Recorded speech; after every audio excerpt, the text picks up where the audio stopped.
It is the last day. Thank you.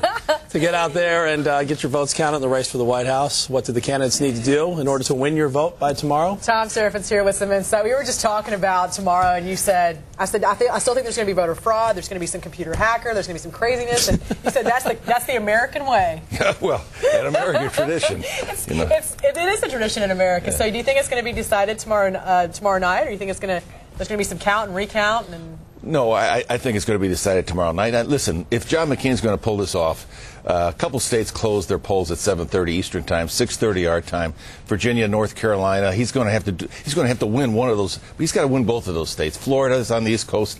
Pennsylvania is a blue state. That's up for grabs. Ohio. I mean, if he doesn't win 4 out of 5 of those states, we're going to know by 9 o'clock. It's going to be over with. And you know, Al Gore in 2000 won the national polling numbers, won the national vote, but it lost the Electoral College. He may come close, John McCain, on the national vote, but he's got to win these individual states. If he can't win that, it's over with.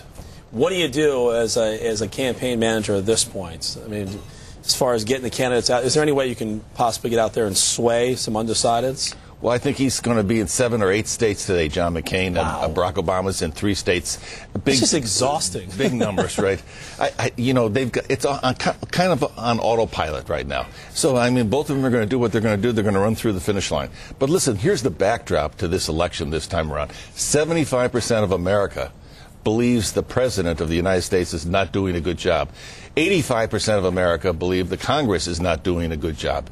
Those are huge numbers. And only 10% of America believes we are on the right track. So now all of a sudden this man who's beautiful comes in with change and hope and a nice message and runs a perfect campaign in this kind of environment, gives everybody an opportunity to go somewhere else. I mean, John McCain's a great patriot. He's done a heck of a job to get this far, but his campaign has failed him on message, failed him on execution, and failed him. Listen, who was the guy who decided that Dick Cheney should endorse him this weekend in Wyoming? I mean, that guy's dumber than a box of rocks. It should be thrown out of that campaign. I mean, That's how you really feel, Thom. No, but here's the thing. I think you just nailed it, though. Obviously, the economy has been a big sticking point right now. Certainly, that's helped Barack Obama. What do you think about this whole tax thing that's going on right now, where Barack Obama made a comment this past weekend, or made it Friday? In fact, they played it all over the news stations over the weekend. This virtue of selfishness for those who don't want to pay more in taxes. Is that going to hurt him? Well, no, nothing can hurt him at this point. I mean, this is a tsunami coming, and I don't see how anything's going to impact that vote tomorrow. But here's the issue on the taxes. Those numbers have been changing. You know, Joe Biden said 200,000. I think Richardson said something in between. He said 120, and then Joe Biden came back and said 150. The American people have no excuse this time. Everybody's been plugged in. Everybody knows about this race. The entire world is taking a stand. Everybody's voting this way or that way. So many Hurley votes, record numbers. The people are going to get exactly what they asked for. I mean, he's been very straightforward about how he's going to move this money over here to this money over here. I mean, Barack has been pretty straightforward, and people have accepted that point.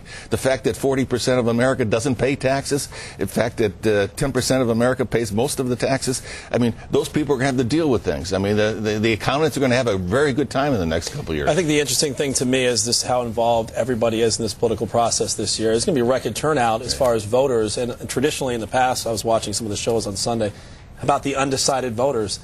They tend not even go to the polls because if they can't figure out who they want to vote for, they just don't even want to get involved in the process. Right, but I think in this point, some of that, what they call the Bradley effect, where some people may not want to tell a voter whether or not they may or may not want to vote for a black individual. They hold those votes back. I think most of the undecided votes at this point, because of so much coverage of this race, will probably go to John McCain. The Pew Research came out with their numbers this morning. The number is 52-46.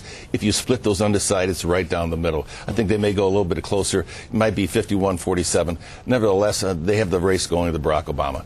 You know, I think if John McCain ends up losing this race, I think he's part of the U.S. Senate. He's made a very credible show based on who he is. The other big loser would probably be the media. You know, the toothpaste is out of the tube. The American public understands now who's on this side, who's on that side. So true. And I think there's a lot of reputations at stake, and it's going to be interesting to see how that plays out. Absolutely. All right. Thank you so much, One Thom. more day. Thank you, Thom.